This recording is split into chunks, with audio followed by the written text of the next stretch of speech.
सर्वधर्म स्थापकस्तं सर्वधर्म स्वरूपकः आचार्याणां महाचार्य रामकृष्णाय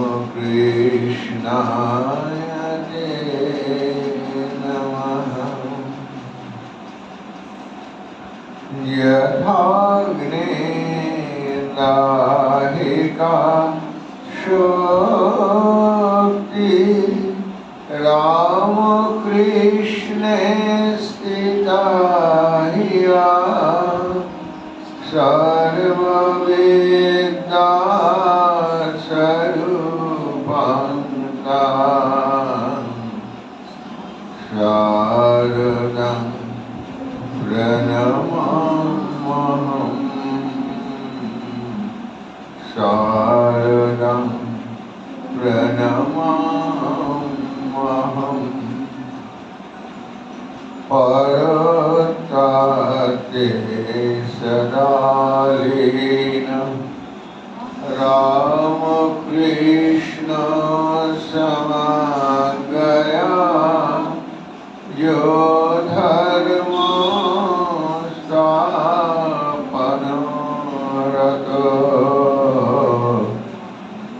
वीरेशं नमाम्यहम् वीरेशं नमाम्यहम्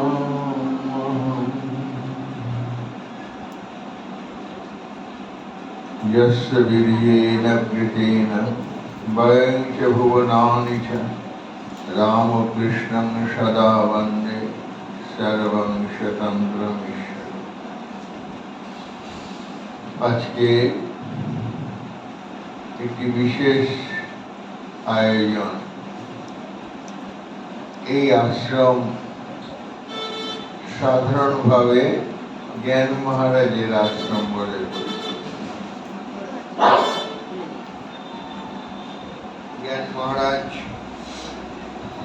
তার প্রসঙ্গ তার সম্পর্কে কিছু কথা এই সুযোগে আমরা স্মরণ করব, কারণ এনাদের এখনো আলাদা করে খুব একটা আলোচনা ইত্যাদি খুবই কম হয়। খুব স্বাভাবিকভাবেই আর এ ধরনের মানুষ, এই ধরনের মহাপুরুষ আমরা বলি, যে ঠাকুর মা স্বামীজির ভাবকে কিভাবে তারা তাদের নিজেদের জীবনে আত্মীকরণ করেছিলেন এবং সেটাই মানুষের কাছে কত যে সমাজের প্রতিকূলতা, প্রতিবন্ধকতা, সেই প্রতিবন্ধকতার মধ্যে তারা সেই ভাব এইভাবে প্রচার করে গেছে বিভিন্ন স্থানে।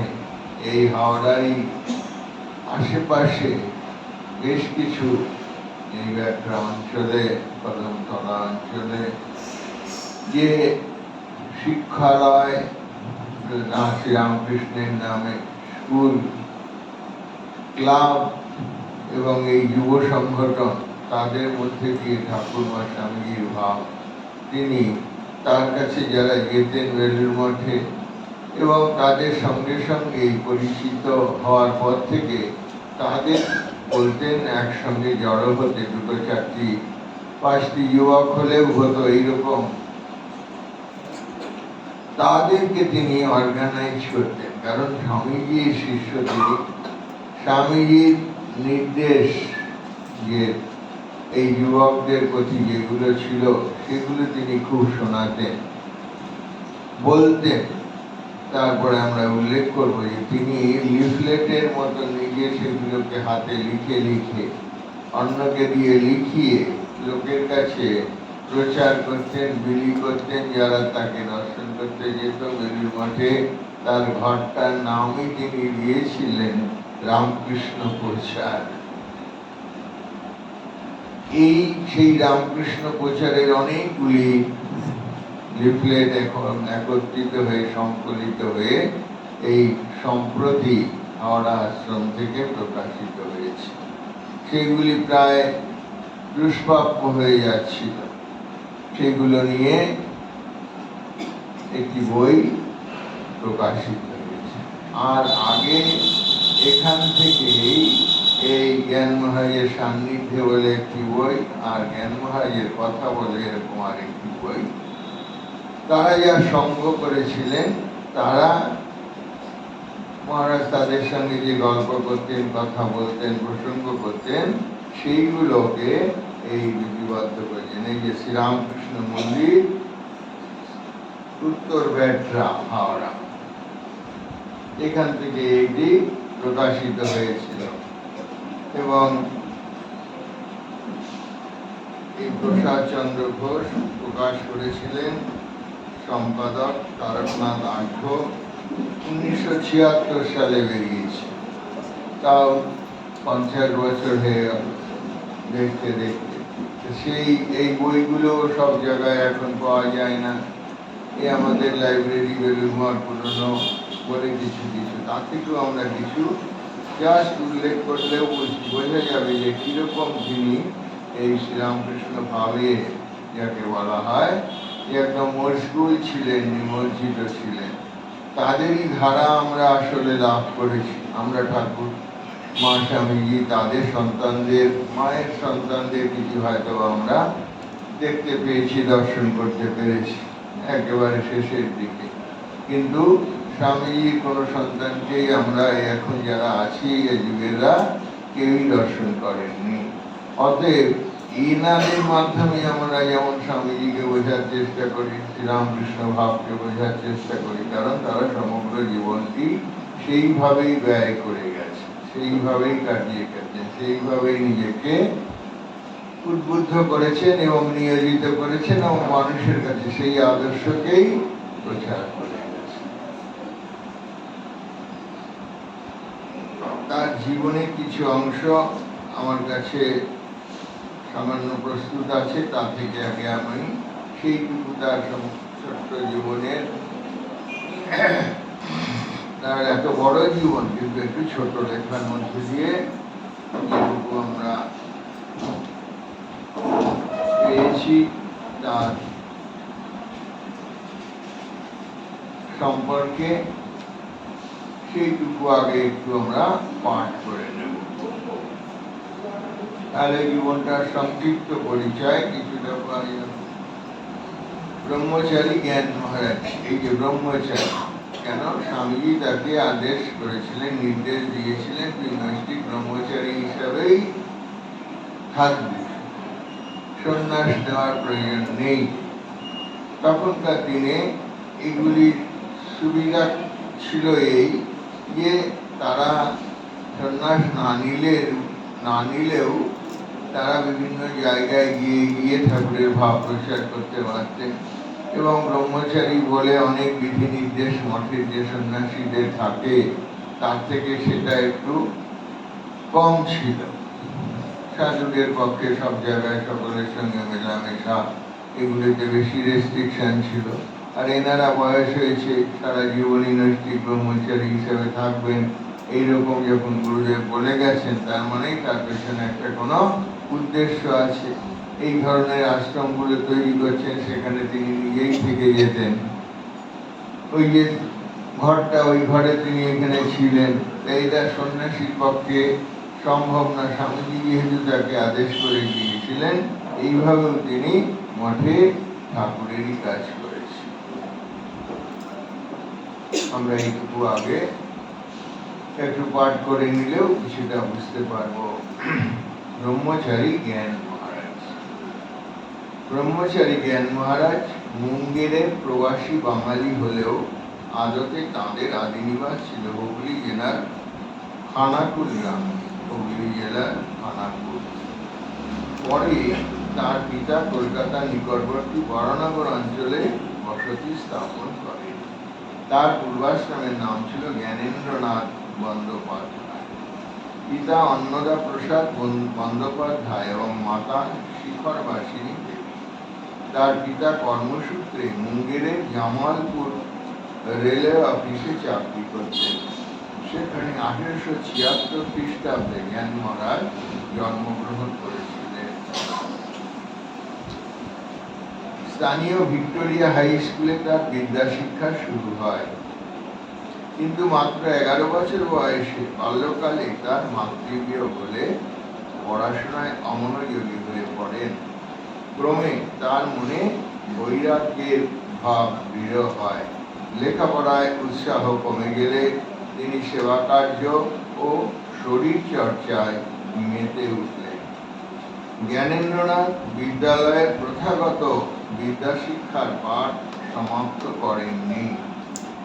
তখন তার নিত্যকর্ম বলতে ছিল চণ্ডীপাঠ, গীতা পাঠ, গঙ্গা স্নান ও অন্যান্য ধর্মগ্রন্থ পাঠ। অর্থাৎ জীবনের মোড়টি যে অন্যদিকে যাবে তখনই তার জীবনের সূচনাতেই বোঝা যাচ্ছে। অবশেষে পুত্রের অবস্থা বিবেচনা করে তার পিতা তার জন্য নিজের কর্মস্থলেই একটি চাকরির ব্যবস্থা করে দেন। ঘটনাক্রমে এই সময় স্বামীজির গুরু ভ্রাতা মহাপুরুষ মহারাজ জ্ঞানেন্দ্রনাথের এক সহপাঠী সুরেন্দ্রনাথ সেনের বাড়িতে মাঝে মাঝেই আসতেন।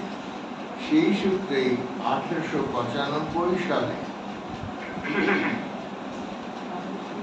এই 19 বছর বয়স, তার মানে 76 সালে জন্ম, 95 সালে মহাপুরুষ সমাজের কোনো এক সময় তিনি মহাপুরুষ সমাজকে প্রথমবার দর্শন করেন এবং এই দর্শনই তার জীবনের একটি গুরুত্বপূর্ণ ঘটনা, যা তার জীবনের মোড় ঘুরিয়ে দেয়।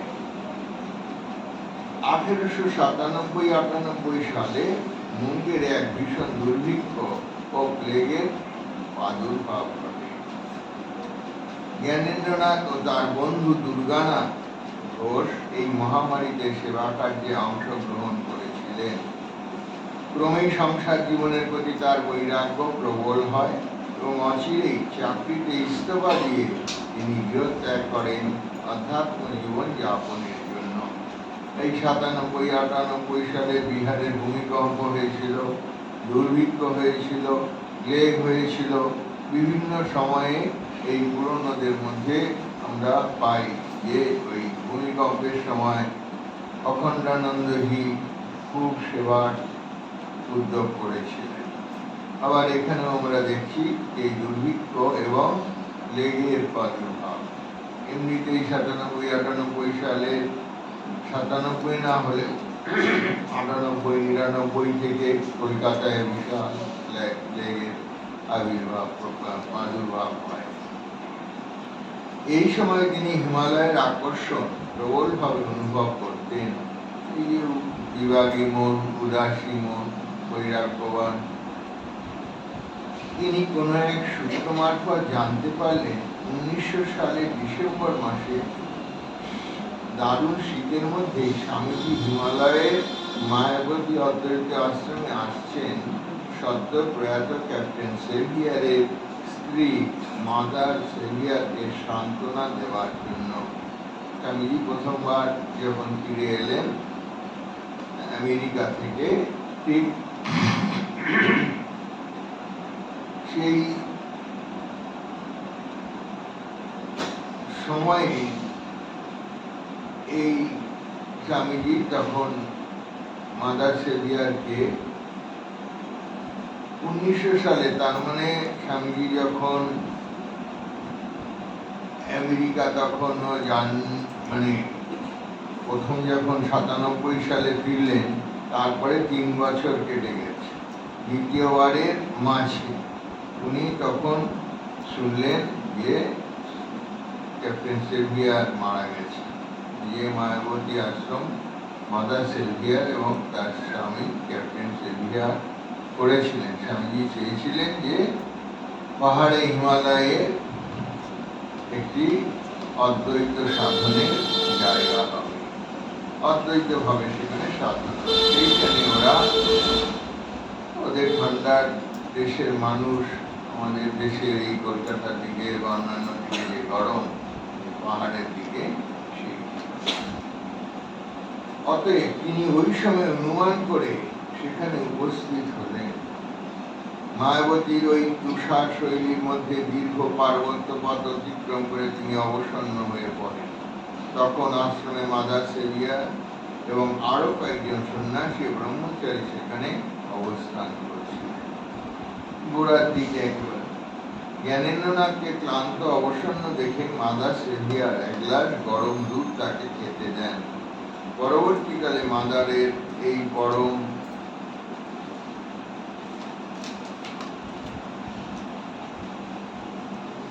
পরম স্নেহের কথা অত্যন্ত আবেগ ভরে উল্লেখ করতেন। কারণ ওইরকম পরিশ্রম করে যাওয়া সবটাই তো হাঁটা পথ। এখনকার দিনের মতো তো ব্যবস্থা কিছুই ছিল না। 1901 সালে 3রা জানুয়ারি স্বামীজি মায়াবতী অদ্বৈত আশ্রমে এসে উপস্থিত হন।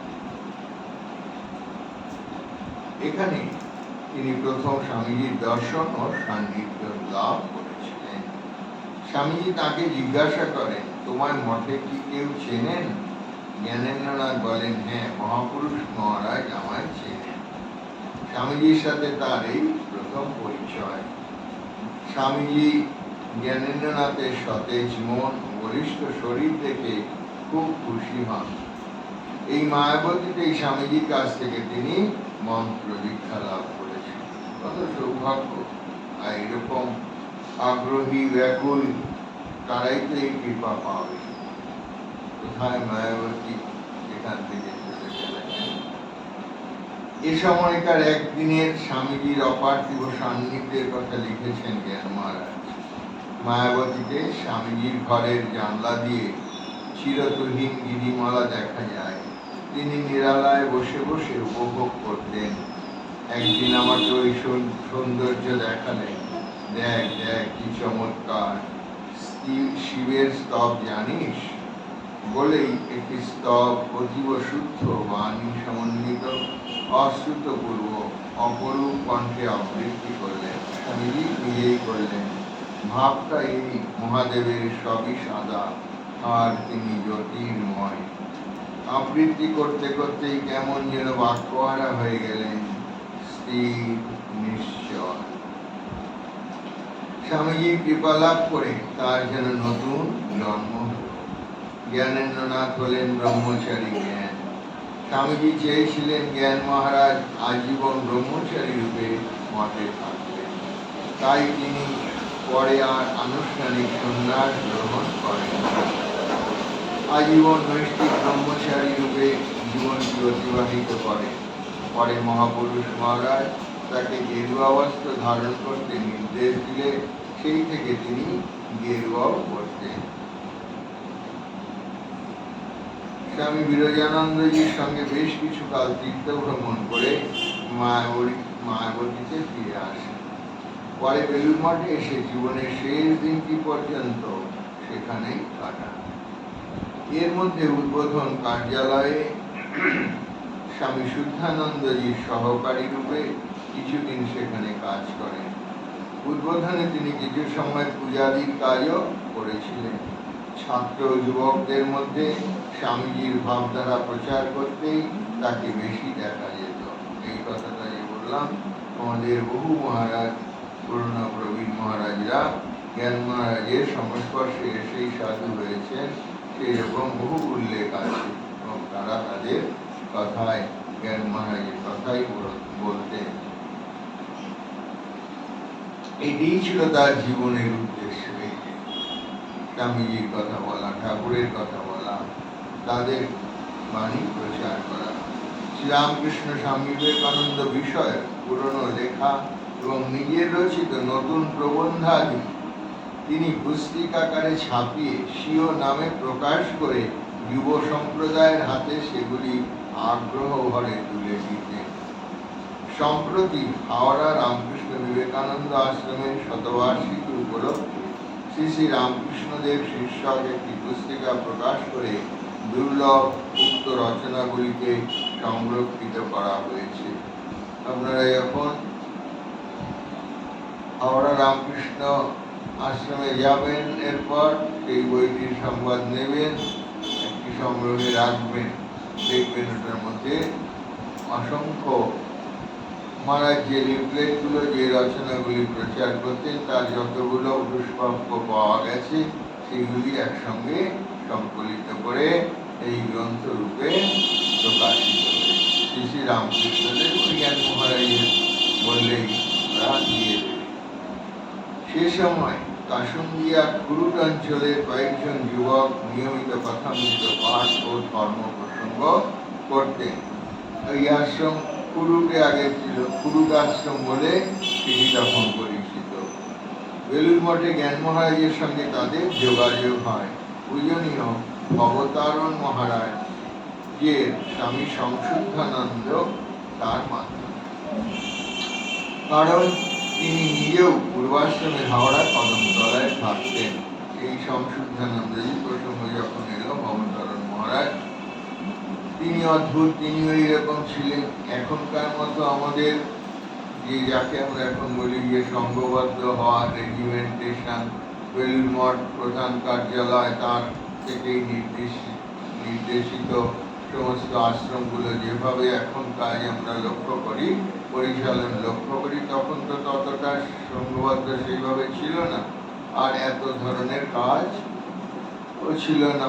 যার ফলে এই রকম সাধুরা ইনি জীবনে একটা প্রতিজ্ঞা নিয়েছিলেন যে শ্রীরামকৃষ্ণের ত্যাগী সন্তানদের যে জন্মস্থানগুলো সেইগুলোকে সংরক্ষণ করা, সেইগুলোকে খুঁজে খুঁজে বার করা, সেইগুলি যাতে ভবিষ্যতেও মানুষ জানতে পারে। তখন তো তাদের ধারণা মানে আশ্রম করবেন বা এইগুলো তো ধারণাই ছিল না। অন্তত জায়গাগুলো নির্দিষ্ট করা, সেকালের মানুষ যারা বেঁচে ছিল তাদের সঙ্গে আলাপ করা এবং তৎকালীন যারা রয়েছেন তাদেরকে নির্দেশ দেওয়া যে এইটি একটি মহাপবিত্র স্থান। এই করে তিনি শিকরাকুলিন গ্রাম, বারাসাতে মহাপুরুষ মহারাজের জন্মস্থান, আটপুরে প্রেমানন্দজির জন্মস্থান, নাওড়ার ত্রিগুণাতীত আনন্দজির জন্মস্থান, বিষ্ণুপুরের স্বামী নিরঞ্জনানন্দজির জন্মস্থান, এইরকম বিভিন্ন জায়গাগুলো তিনি এরকম আমরা শুনেছি বলি একটি আশ্রম যেটি আমাদের ছেলেবেলার জায়গা, আমাদের পূর্বাশ্রম, সেখানে মায়েরা দেখেছেন এই মহারাজকে। মা বলতেন যে সেইখানে যারা একটু ঠাকুরের ভক্ত, সেটি 60 সালের বা 60-এর দশকের কথা, যারা একটু রামকৃষ্ণ ভাবের কিছু জানে বা মঠ মিশনের সম্পর্কে কিছু জানে বা রামকৃষ্ণ মঠ মিশনের কোনো গুরুর কাছে দীক্ষা হয়েছে, এইরকম খবরাদি নিয়ে নিয়ে নিয়ে নিয়ে 2-4 জন হয়তো এক এক জায়গায় পেতেন। যে কেউ বিরাজানন্দজির শিষ্য, কেউ বিজ্ঞানানন্দজি, কেউ মহাপুরুষ মহারাজের, তখন এনাদের শিষ্যরা বেঁচে আছেন 60-এর দশকে। তাদের কি বলতেন যে এই জায়গাটাতে শুধু এমনি কতগুলো কাঠ বা বাঁশ চেরাই করে একটু তাদের অনুমতি নিয়ে যে এইটা মহা পবিত্র স্থান, পূর্ণ স্থান, আপনাদেরই থাকবে, কিন্তু আপনারা মানুষ এলে বলবেন যে আপনাদের বাড়ি এটা, ওইটা বলে ওইখানটাতে নিজেই ওইগুলো ওরকম একটু বাঁশ টাস দিয়ে ঘিরে রাখার মতো, শুধু ওইটুকু জায়গা।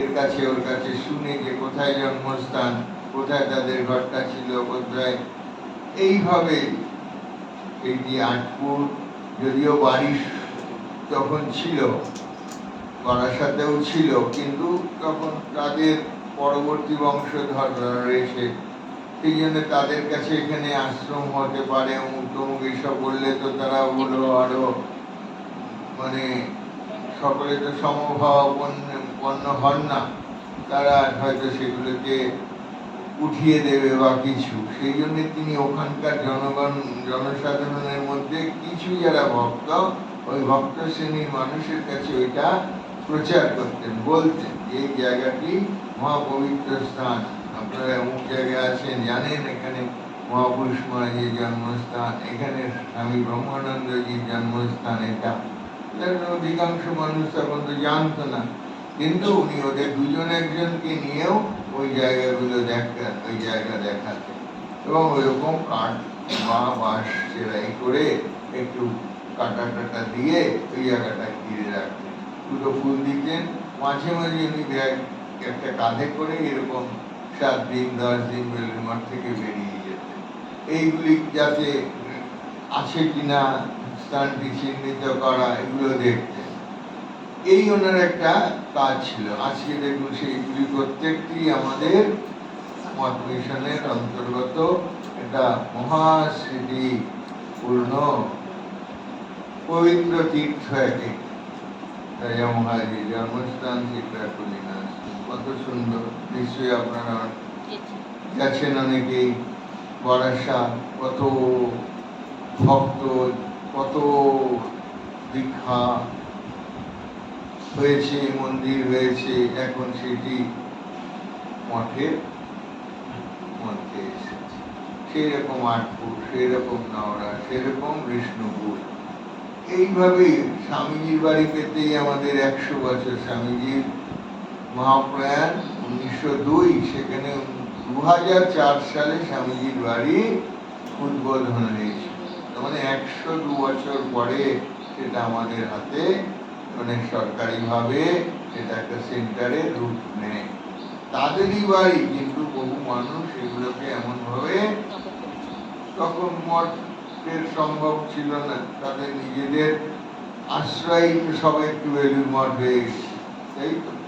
তাহলে সেও মায়ের আশীর্বাদে কৃপায় স্বামীজির এইরকম প্রচন্ড বেগে ঝঞ্ঝার মতো কাজ করে সেইটুকু করে গেছে। সেখানে তখন ম্যালেরিয়া, খাওয়ার অভাব অনটন, তাদের আবার অন্য জায়গায় কিছু করার কথা কল্পনাতেই তো আসার কথা, প্রাণ ধারণই যথেষ্ট, এইরকম। এগুলো সেই মহারাজের প্রসঙ্গ আমার মার কাছেও শুনেছি, উনি এরকম যেতেন এবং পরিচয় ছিল, পরে যখন বেলুড় মঠে আসলেও দেখা সাক্ষাৎ করতেন, কারণ তিনি নিজেও পূর্বাশ্রমে হাওড়া কদমতলায় থাকতেন। পূজনীয় ভবতারণ মহারাজ প্রায়ই এই যুবক গোষ্ঠীকে সঙ্গে নিয়ে জ্ঞান মহারাজের কাছে যেতেন, এবং তার ইচ্ছানুসারে এই যুবক গোষ্ঠী 1916 সালে একটি পাঠচক্রের সূচনা করেন, এই যে আস্তে আস্তে, চিন্তা করুন, এবং সেটির নাম রাখেন রামকৃষ্ণ বিবেকানন্দ আশ্রম, যা কুরুট আশ্রম বলে সে সময় সমধিক পরিচিত। আমরা শুনেছি কুরুট আশ্রম বলতো। জ্ঞান মহারাজের উপস্থিতিতে এই আশ্রমে নিয়মিত এই আস্তে আস্তে কি হবে, ধর্মগ্রন্থ পাঠ, পূজার্চনা ও দরিদ্র নারায়ণের সেবাযজ্ঞ শুরু হয়। আপনারা শুনেছেন বদল বাবুর কথা, ইন্দু বাবুর কথা, এনারা সেই সময়ে, অতএব এরা যে গোষ্ঠী প্রথম তৈরি হয়েছিল তার মধ্যে ওনারা, এবং পরে এরাই সব মহাপুরুষ মহারাজের কাছে কৃপা লাভ করেছেন। সেই জন্য এই আশ্রমে দেখুন মহাপুরুষ মহারাজকে রাখা আছে এইরকম। এছাড়া এই সময় তিনি বিভিন্ন ভক্ত গোষ্ঠীদের সাহায্যে ছোট ছোট পুস্তিকা প্রকাশ করেন, এর কথা বারবার বলছি। ঠাকুর, মা, স্বামীজি এবং এই ভাবের অন্য বিষয় অবলম্বন করে 1932 সালে রামকৃষ্ণ বিবেকানন্দ আশ্রম একটি স্থায়ী ঠিকানায় প্রতিষ্ঠিত হয়। তাদের 16 সাল থেকে আরো 16 বছর লেগে গেল রামকৃষ্ণ বিবেকানন্দ আশ্রম, এখন সেটিতে এখন সবে আমাদের মঠ মিশনের অন্তর্গত, 100 বছরেরও বেশি পরে।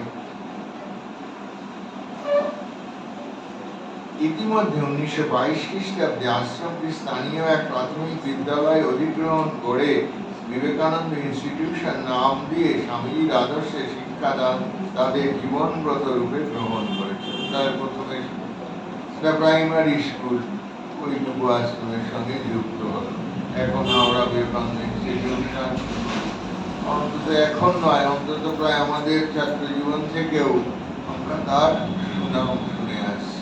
আমাদের 50 বছর লেগেছিল এই সুনাম করতে, এখন থেকে 50 বছর আগেও তাদের মোটামুটি পরিচয় এদিকে যথেষ্ট ছিল। এখন high school, high secondary school কতটা বড়, সবই আধুনিক হয়ে গেছে। কিন্তু ওই স্বামীজির যে শিক্ষা চিন্তা, স্বামীজির যে শিক্ষা ভাব, স্বামীজির যে জীবন গঠন, চরিত্র গঠনের শিক্ষা, মূল্যবোধের শিক্ষা, সেইগুলি যেন এই ছাত্ররা পায়। এর উপরেই স্বামীজির এত বক্তব্য, এত ভাষণ, এত বক্তৃতা, এত আগ্রহ, যার ফলেই তো আমাদের এই যে শিক্ষা প্রতিষ্ঠানগুলো এখন যেগুলি বিরাট আকার নিয়েছে, সেগুলি সবই এই ভাব আদর্শ থেকেই। তারা দেখেছেন যে এরা এরকম ভাবে প্রাথমিক স্কুল করে, প্রাইমারি স্কুল, বাচ্চাদের পড়াশোনার কোনো ব্যবস্থা নেই। তখন ব্রিটিশ পিরিয়ড, তখন তারা কেন আমাদের দেশে অত শিক্ষার প্রসার ঘটাবে? তাহলে তো তারা এই কলোনিগুলো, যাকে আমরা বলি উপনিবেশগুলো, তাদের শোষণ শাসনের জন্যই তো তারা এখানে এসেছে। তাদের সুখ সুবিধাটুকু, স্বাচ্ছন্দ্যটুকু জন্যই তাদের সমস্ত উন্নতির চেষ্টা, এখানকার মানুষের জন্য মূলত নয়। এইগুলি আমাদের করতে হবে। এই জন্য চেরাপুঞ্জির কথা যারা শুনেছেন, যে সেই সময় প্রথম স্বামী প্রভানন্দ কেতকী মহারাজ পাহাড়ের এখানে ওখানে গিয়ে এইরকম গোষ্ঠী একটু তৈরি করতো, তাও সেখানে আসিয়া তারা আমাদের মূল স্রোতের জনজাতি, উপজাতি তাও নয়, তাদের ভাষা আলাদা, তাদের ভাব আলাদা, এইরকম বন্য জীবন যেন যাপন করছে। এরকম অরুণাচলেও আমাদের যখন সেন্টার হলো, তখনও তাদের অধিকাংশই বন্য জীবন যাপন এইরকম। সেই রকম এই বিবেকানন্দ ইনস্টিটিউশনের প্রসঙ্গ। বিবেকানন্দ ইনস্টিটিউশন মহাপুরুষ সমাজের আশীর্বাদ লাভ করে। সেই সময়ে এনারা যখন যাতায়াত করছেন, মহাপুরুষ সমাজের আগে স্বামী ব্রহ্মানন্দজি ছিলেন অধ্যক্ষ, বেলুড় মঠের প্রেসিডেন্ট। তার 1922 সালে মহাসমাধি হয়। তার মানে আরো সেখান থেকে 12 বছর পর্যন্ত মহাপুরুষ মহারাজই প্রেসিডেন্ট। অতএব সেই সময়ে অধিকাংশে মহাপুরুষ সমাজের কাছে আশীর্বাদ এবং কৃপা লাভ হয়েছিল। মহাপুরুষ সমাজে আশীর্বাদ লাভ করে এবং জ্ঞান মহারাজের নির্দেশনা পাথেয় করে তাদের সেবাব্রতের পথ চলা শুরু করে। এছাড়া হাওড়া, শিবপুর, কোন্নগর, শ্রীরামপুর প্রভৃতি বেলুড় মঠের পার্শ্ববর্তী অঞ্চল থেকে যুবক ভক্তেরা তার কাছে নিত্য নিয়মিত আসত। তাদের তিনি স্বামীজির ভাবধারা অবলম্বনে মানুষের কল্যাণে কিছু করার জন্য বরাবর উৎসাহিত, অনুপ্রাণিত করতেন। তারা তার কাছ থেকে প্রেরণা লাভ করে প্রতিষ্ঠান গড়ে যে কাজ করতেন, সেই সমস্ত প্রতিষ্ঠানের অগ্রগমনে তিনি বিভিন্নভাবে সাহায্য করতেন ও সৎ পরামর্শ দিয়ে ভালো কাজে তাদের উৎসাহ বর্ধন করতেন। এই রকম কাজটি গোড়া থেকে এনারা শুরু করেছিলেন। যে কিছু 2-4 যুবক এলেও তাদের মনে হতো অনেক, এরা যাতে সেইখানে তাদের কাছাকাছি এরকম একটা যুব প্রতিষ্ঠান করে স্বামীজির নামে। এই দুটো একটি বই দিয়ে দিতেন বা ওই ধরনের লিফলেট দিয়ে দিতেন, সেগুলি পঠন পাঠন শুরু হতো। তাতেও সেখানকার লোকরা জানতে পারত আস্তে আস্তে, পাড়ার মানুষ, যে এরা এইরকম একটি পাঠচক্রে এই ধরনের বইটাই পাঠ হয়। তাহলেও সেখানকার মানুষেরা তখন এমনিতেই পরাধীন দেশ, স্বাধীনতা সংগ্রাম বিভিন্নভাবে বিভিন্ন জায়গায় শুরু হয়ে গেছে। সেখানে যুবকদের স্বাধীনতা সংগ্রামে উপস্থিত হতে স্বামীজির লেখা, স্বামীজির চিঠি, স্বামীজির বাণী কিভাবে মানুষকে উদ্বুদ্ধ করেছিল, তারই সঙ্গে এরা এইভাবে এই শিক্ষার প্রসার হোক, মানুষকে সংঘবদ্ধ করা হোক, সেবা কাজের সঙ্গে হাত লাগানো হোক, যেটুকু যেটুকু তাদের পক্ষে সম্ভব ছিল সেইটুকু দিয়েই তারা শুরু করেছিলেন। পরবর্তীকালে জ্ঞান মহারাজের অনুপ্রেরণায় আরেকটি প্রতিষ্ঠানের পথ চলা শুরু হয় হাওড়ার উত্তর ব্যাট্রা অঞ্চলে, যার নাম শ্রীরামকৃষ্ণ মন্দির। এইটি জ্ঞান মহারাজ আত্মপ্রচার ও গুরুগিরিতে পরামুখ ছিলেন। তিনি ভক্তদের বলতেন, ভগবানের সঙ্গে সম্পর্ক স্থাপন করাই গুরু শিষ্যের সম্পর্ক। এ প্রসঙ্গে মহাপুরুষ মহারাজ বলতেন, সকলেই জ্ঞান মহারাজের শিষ্য। ও তো আসা মাত্র সবাইকে মন্ত্র দিয়ে দেয়। অর্থাৎ জ্ঞান মহারাজের কাছে যে কেউ এলে তিনি ওম নমো ভগবতে রামকৃষ্ণায় বলে তাদের হাত জোর করে প্রণাম করতেন, ছেলে মানুষ থেকে বুড়ো মানুষ সকলে। তা সেইটি মহাপুরুষ মহারাজ মজা করে বলতেন। যখনই কেউ বলতো যে মহাপুরুষ মহারাজ জিজ্ঞেস করতেন, কাউকে চেনো? বলে হ্যাঁ, জ্ঞান মহারাজকে চিনি। জ্ঞান মহারাজের কাছে যায়, বলে তাহলে তো তোমার দীক্ষা হয়েই গেছে, আবার আমার কাছে দীক্ষা এসেছো কেন? আবার জ্ঞান মহারাজকে মজা করে বলতেন, যে আসছে তাকেই তুমি দীক্ষা দিয়ে দিচ্ছ নাকি? মানে ওইটাই যেন একটা মন্ত্রের মতো, সেটা বলতে চাইছি। অর্থাৎ জ্ঞান মহারাজের কাছে যে কেউ এলে তিনি ওম নমো ভগবতে শ্রীরামকৃষ্ণায় উচ্চারণ করে সকলকে অভিবাদন করতেন। জ্ঞান মহারাজের নিত্যকর্মের মধ্যে অন্যতম কাজ ছিল মহাপুরুষ মহারাজের পালিত কোকিল ও অনুগত কুকুরটির সেবা করা মঠে। কারণ মহাপুরুষ মহারাজ থাকতেন, আপনারা জানেন, বেলুড় মঠে পুরনো মন্দির থেকে যখন এই ডান দিকের বাড়িটা, যেটা স্বামীজির বাড়ি আমরা বলি, স্বামীজির ঘর ওপরে নিচে যে ঘর, সেই ঘরে জ্ঞান মহারাজ তখন থাকতেন। ঠিক স্বামীজির ঘরের নিচে ওই গঙ্গার দিকে, ওইখানে আপনাদের সাধারণত ঢুকতে দেয় না আপনাদের, কিন্তু এটা কল্পনা করলেই হবে, বাইরে থেকেও দেখা যায় যে যখন আপনারা মাঝের কোয়ার্টার্সের দিক থেকে রাজা মাঝের মন্দির করে স্বামীজির বাড়ির দিকটায় আসছেন, স্বামীজির ঘর, স্বামীজির বাড়ি, সেই যে প্রথমটা এসে সিঁড়ির ডান দিকে ওই নিচের ঘরটাতে, এদিকে বাগান, ওই পূব মুখে বারান্দা, ওই এই পাশের ঘরটিতে, ওই দিকে নাম ছিল জ্ঞান মহারাজের ঘর। জ্ঞান মহারাজের নিত্য কর্মের মধ্যে সেই জন্য ওখানে ওপরে যে ঠাকুর ঘর পুরনো, তখন তো পুরনো ঠাকুর ঘর, 1938 সালে নতুন মন্দির হলো, বড় মন্দির এখন যে তার মানে 40 বছর, 1898 থেকে 1938, ঠিক 40 বছর ওই পুরনো মন্দিরই ছিল বেলুড় মঠের মন্দির। তখনকার অবস্থা, সেই সময়ের কথা। সেই সময়ে ওই মহাপুরুষ মহারাজ ওপরে থাকতেন দোতলায়, রাজা মহারাজের ঘর পূর্বমুখী আর মহারাজের ঘর ছিল দক্ষিণমুখী, যেটা স্বামীজির ঘরের যাওয়ার ওই বারান্দার আগের বারান্দা, মানে সিঁড়ি থেকে উঠে বাদিকে যে যাওয়ার ঘরটা, সেটা সোজা ঘরটাতে মহাপুরুষ মহারাজ থাকতেন। আর ডান দিকের ঘরটা হচ্ছে রাজা মহারাজের ঘর। তার আগে ছোট এখন একটু ঘর, সেইটাতে থাকতেন শুভদানন্দ। এখন যেটা উঠে, যারা আপনারা সূর্যি মহারাজের কথা শুনেছেন, তিনি সেই ঘরটাতে থাকতেন, সেটা স্বামীজির পাশের ঘরটা, সেইটাতে বিজ্ঞান মহারাজের ঘর বলা হতো। বিজ্ঞান মহারাজের থাকতেন, পরের প্রেসিডেন্টরা ওই ঘরেই থাকতেন বিজ্ঞান মহারাজের পর থেকে। মাধবানন্দজির সময় থেকে এই যে এখন যে এখানে ভাইস প্রেসিডেন্ট স্বামী সুবিতানন্দজি, যেটা ওইটাই ছিল প্রেসিডেন্টস কোয়ার্টার, কয়েক বছর আগেও ছিল। এখন বর্তমানে নতুন প্রেসিডেন্ট কোয়ার্টার সব বাড়াক পর্যন্ত, ওইটা মাধবানন্দজি, বীরেশ্বরানন্দজি, গম্ভীরানন্দজি থেকে আত্মস্থানন্দজি যখন অসুস্থ তখন নতুন বাড়িটি হলো, ওইখানে উনি বেশি দিনও থাকেননি। অর্থাৎ স্মরণানন্দজি থেকেই বলা যায় যে পুরো বাড়িটি প্রেসিডেন্ট প্রথম থেকেই থাকছে, ইনি দ্বিতীয় তার মানে। এখন গৌতমানন্দজি এখানে। তাহলে ওই বললাম, পালিত কোকিল এবং অনুগত কুকুরটির সেবা করা। বলে মহাপুরুষ মায়ের একটা কুকুর ছিল কালু বলে, সেই জন্য ওকে মহারাজ খুব ভালোবাসতেন, এটা ওটা দিতেন।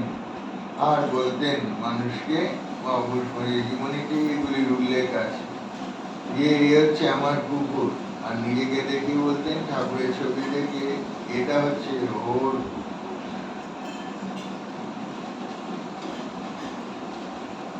তিনি ছিলেন দৃঢ়, স্বাস্থ্যবান। মহারাজের যে ছবি দেখা যায় সেগুলিতেই বোঝা যায়, এই ছবিতেই বোঝা যাচ্ছে এটা কার ছবি। না, খুব লম্বা ছিলেন। পরে শেষের দিকে এটা চোখের জন্য কালো চশমা পরতেন, একদম কালো চশমা।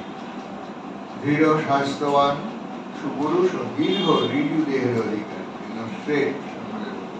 শেষ বয়সে তিনি প্রতিদিন ব্যায়াম চর্চা, এটা তখনকার দিনে সব যুবকদের মধ্যে একটা প্রচলন ছিল।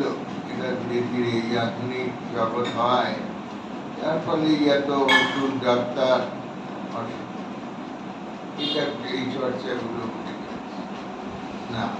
আগে বিভিন্ন জায়গায় পাড়ায় পাড়ায় ব্যায়ামাগার, স্বাস্থ্যকরা, এটা ওটা ডাম্বেল মার্বেল ভাজা বলা হতো, নয় খেলাধুলা মাঠ। এখন তো মাঠ টাটই দেখা যাচ্ছে না, সবই তো কি বলে ফ্ল্যাট আর প্রমোটিং। আর এক একটা যুগের এক একটা, এখন আলাদা করে যারা জিম করতে যায় সেইরকম পয়সা দিয়ে সব কিছু করতে হবে। নিজের আগ্রহে যে নিজের মতোই করা যায় সেটা আস্তে আস্তে উঠে যাচ্ছে। শেষ বয়সেও তিনি প্রতিদিন ব্যায়াম চর্চা করতেন ভিজিটার্স। ওই ওনার ঘর এর সামনে আর একটা ঘর, ওটাকে বলা হতো ভিজিটার্স। ওই নতুন সাধু টাধু হতে এলে তাদের ওইখানে 3 দিন রাখা হতো, তারপরে অন্য কোনো সেন্টারে পাঠিয়ে দেওয়া হতো। ওখানে কেউ গান টান করতে চাইলে হারমোনিয়াম, তবলা এসব থাকতো, সেটা এখনো ভিজিটার্স রুমই আমরা বলি। এছাড়া তার নিজের ঘরটিতেও বুকডন দেওয়ার কাঠের হাতল ও নানা ওজনের দাম হয়েছে। কৈশোর ও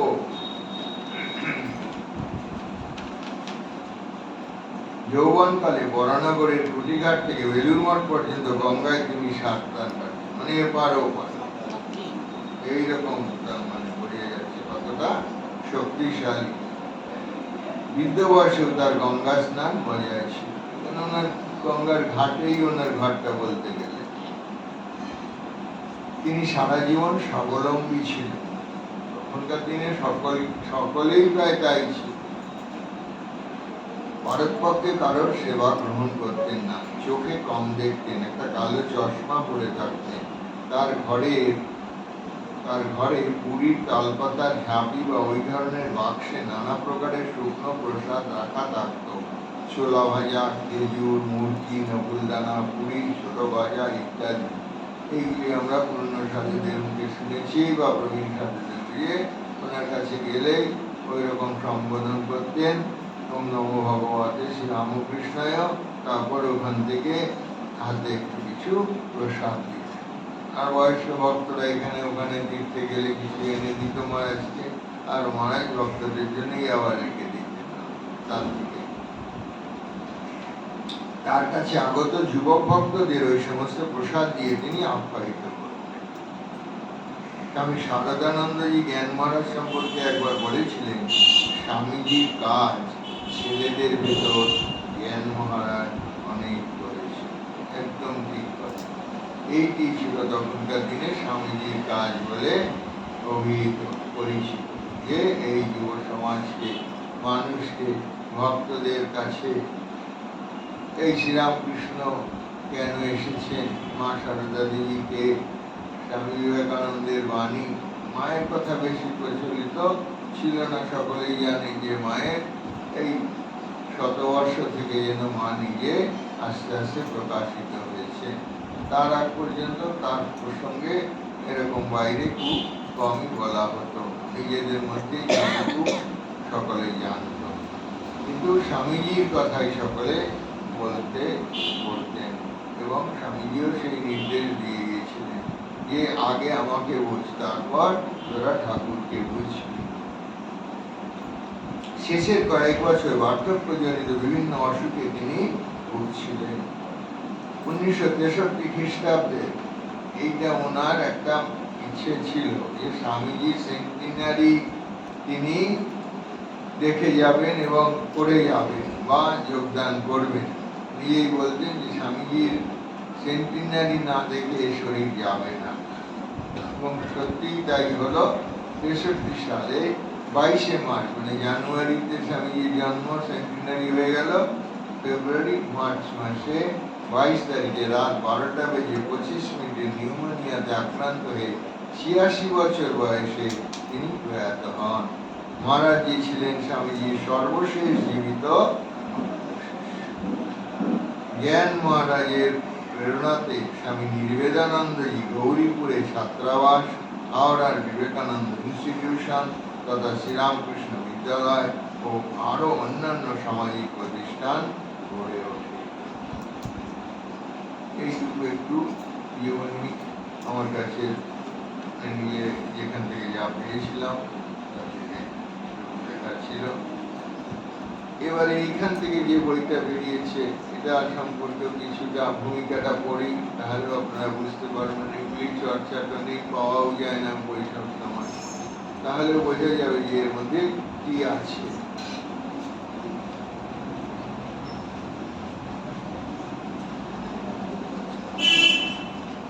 জ্ঞান মহারাজের সান্নিধ্য। প্রসাদ চন্দ্র বেরা প্রকাশকের নিবেদনে লিখছেন, শ্রীরামকৃষ্ণ বিবেকানন্দ জীবনাদর্শের মুক্ত প্রতীক, বিশ্ববরেণ্য স্বামী বিবেকানন্দের মন্ত্র শিষ্য পূজ্যপাদ জ্ঞান মহারাজ সম্বন্ধে কথা প্রসঙ্গে জ্ঞান মহারাজ নামে একটি গ্রন্থ কয়েক বছর পূর্বে প্রকাশ করেছিলাম। বলছিলাম যে এটি ছাড়া আরেকটি বই আছে, সেইটির কথা বলছি। সেটি হচ্ছে কথা প্রসঙ্গে জ্ঞান মহারাজ, আর এটা হচ্ছে জ্ঞান মহারাজের সান্নিধ্য।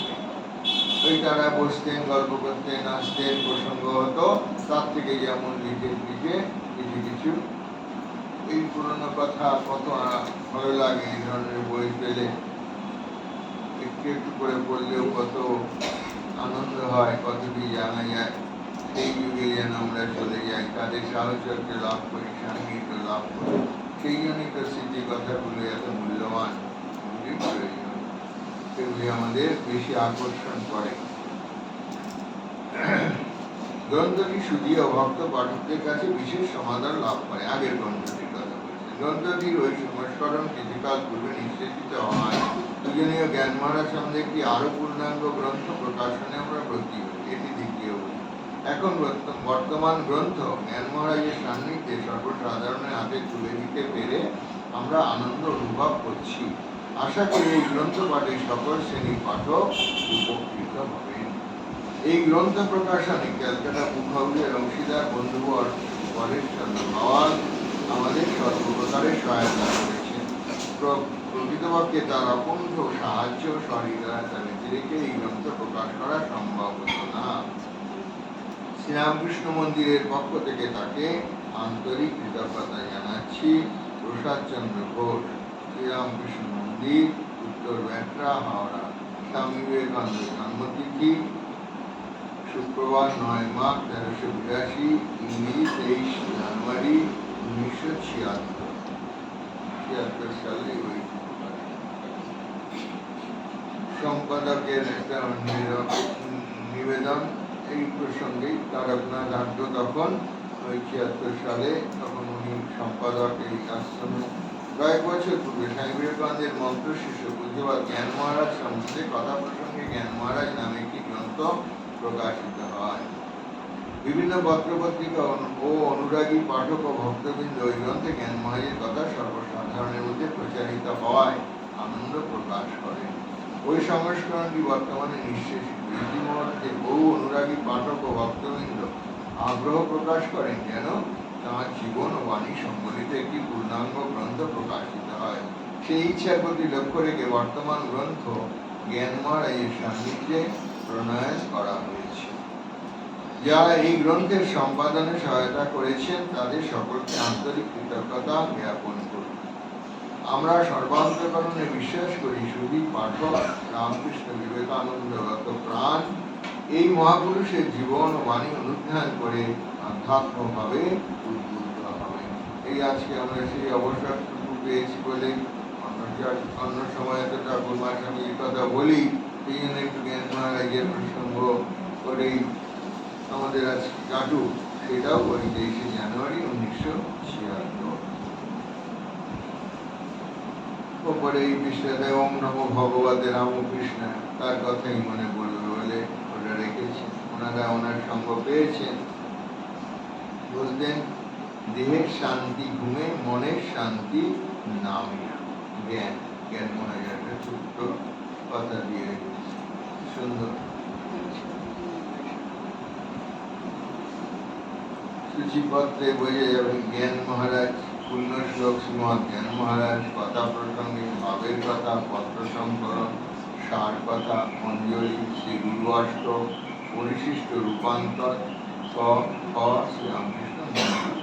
এই জ্ঞান মহারাজ বলতে তার জীবনের প্রসঙ্গ। তবু আমরা কিছুটা তার থেকে কিছুটা তার জীবনের কথা পড়লাম। এবারে তার কথা থেকে বা এই যে প্রসঙ্গ বিভিন্ন ক্ষেত্রে করছেন, তার থেকে আমরা একটি আধটি কিছুটা জায়গা করতে পারবো।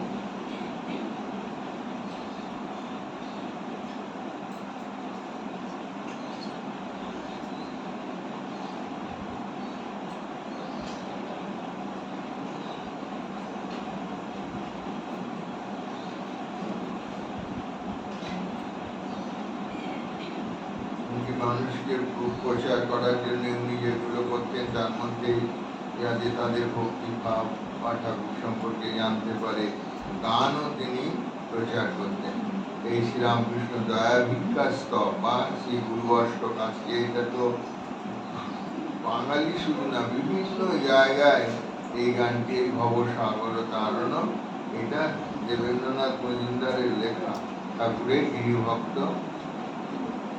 সাধারণ এত জনপ্রিয় গান খুব কম আছে।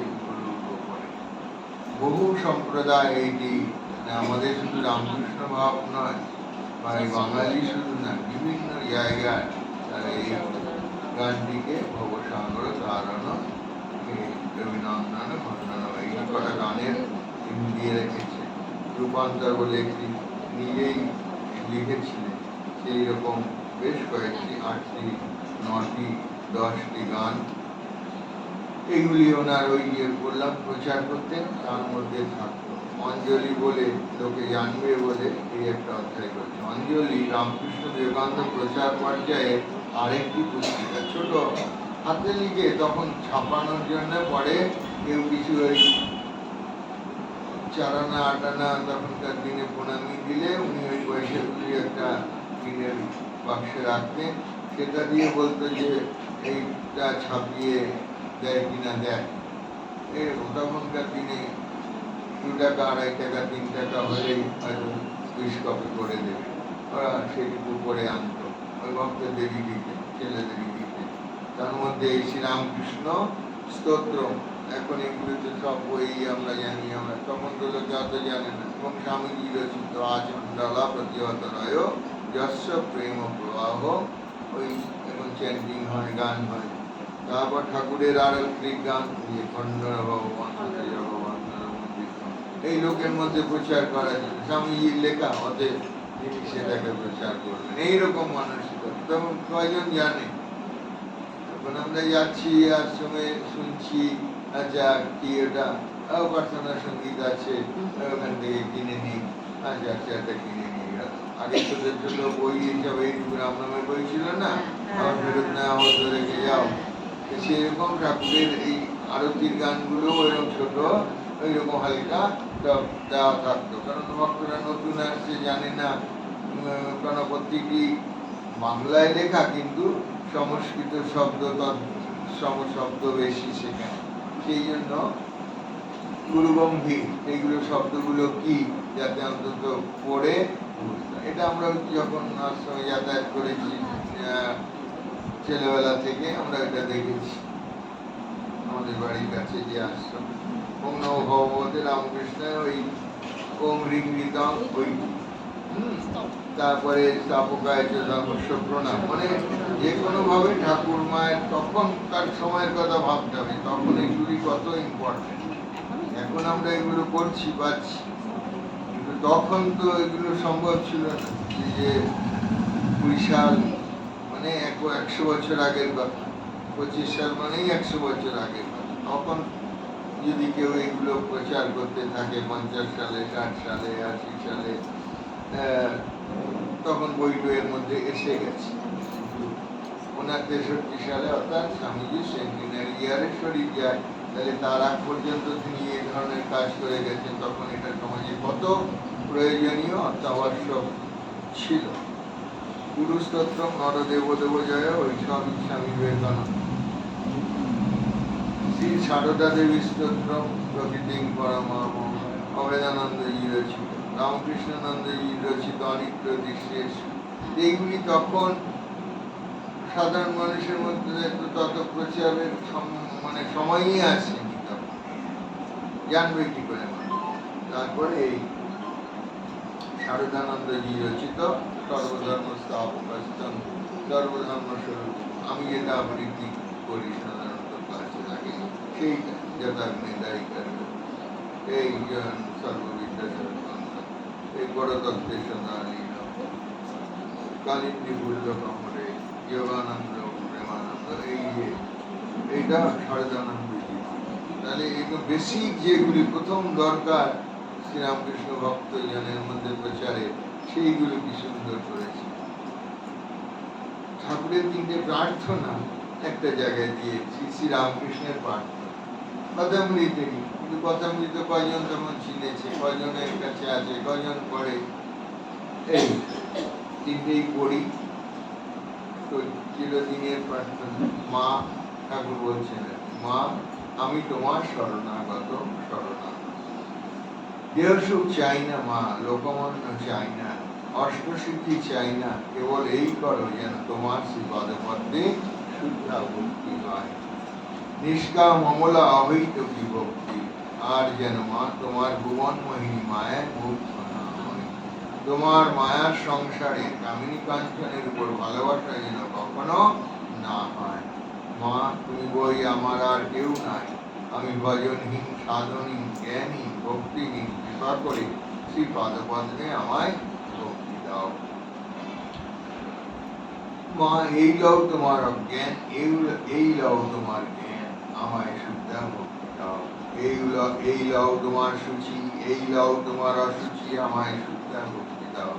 এই লও তোমার পাপ, এই লও তোমার পুণ্য, এই লও তোমার ভালো, এই লও তোমার মন্দ, আমায় শুদ্ধা ভক্তি দাও।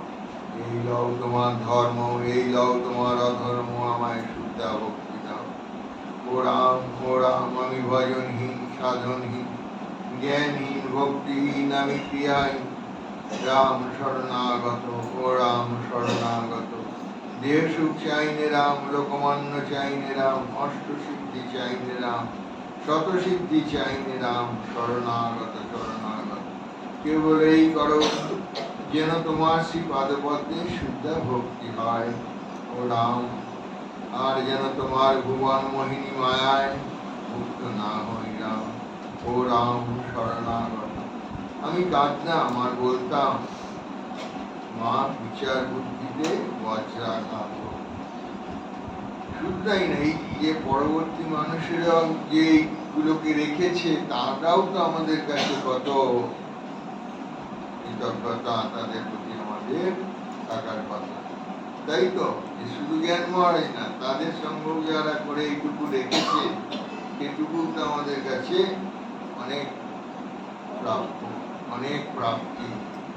আমরা এই ধন্য শ্রী শ্রীরামকৃষ্ণের নাম সাধনা, হরিবল বলে একটা বেদ পুরাণ তন্ত্র গীতা গায়ের পুরাণের কথা মৃত থেকেই মনের কথা, মন নিয়ে কথা কবিতার মতো করে দিয়েছে, যেখানে মন কথাগুলো আছে সেইগুলো। মন ধোবা ঘরের কাপড়, মন যেই রঙে ছোপাবে সেই রং হয়ে যাবে, মন সরিষার পুটলি। মনে করছে আপনাদের যারা কথামৃত পড়েন জায়গাগুলো, একটু একটু পড়তে হবে নিয়মিত। 5 মিনিটে আমি বলি, 5 মিনিট, 5 মিনিট, একটা ঘন্টায় 12টা 5 মিনিট, সেরকম 24টা ঘন্টা দিনে কথামৃত 5 মিনিট অন্তত পড়বেন, দেখবেন যে আমাদের জীবনের গতি, তার প্রতি ভালোবাসা, তার প্রতি অনুরাগ, প্রীতি, সকলেই বলে যে মন বসে না, মন বসে না। এইগুলি জপ করতে বসার আগেই দুটো কথা প্রথম দিকে থেকে বললেন। 1 মিনিট করুন, 2 মিনিট করুন, 5 মিনিট বেশি বলি। অনেক সময় বলি যে না, 1 মিনিটও করে তারপর জপ শুরু করার বা জপ করে উঠে ঝাঁপ দিয়ে কাজে নামার দরকার নেই। 5 মিনিট বসো, ওই 5 মিনিটের মধ্যে 2 মিনিটের দু কথা মিনিটের থেকে দুটো লাইন পড়ো, সব চলবে জগতে। আমি ছাড়া জগৎ চলবে। আমি ছিলাম না তখন জগৎ ছিল, আমি থাকবো না তখনও জগৎ থাকবে। এগুলি সকলকে আমি বলি, এগুলি প্র্যাকটিস করতে হবে। মায়েরা শুধু বলে, আগে বলতো, এখন তারা বলে না অত। মায়েরা জানে যে তানারা তিনি সবাই বলছেন, তিনি এখন আসবেন, তিনি এখন খাবেন কি, তাকে এখন চা দিতে হবে, তাকে এখন দেখতে হবে। ওই তিনির জন্য তারা মায়েরা কিছু করতে পারত না। এখন আর সেটা, মা আসার পর থেকে এটা আপনার থেকে কোনো আইন পাস করতে হবে না। যাতে বলি এগুলো, তাই তো, কোনো আইন পাস করতে হয়নি তার জন্য। যে আপনার দুপুরবেলা, আপনারা জানেন যে আগে এটা অসম্ভব ছিল। 50 বছর আগেই, 60-এর দশকেই অসম্ভব ছিল। মায়েরা কখনো ওরকম ঘর থেকে বেরোতে পারতো না। অন্যেরা বেরোবে, কিন্তু মায়েরা বাড়ি পাহারা দেবে, রান্নাঘরে এসে ছাড়া আর কিছু জীবনে কাজ।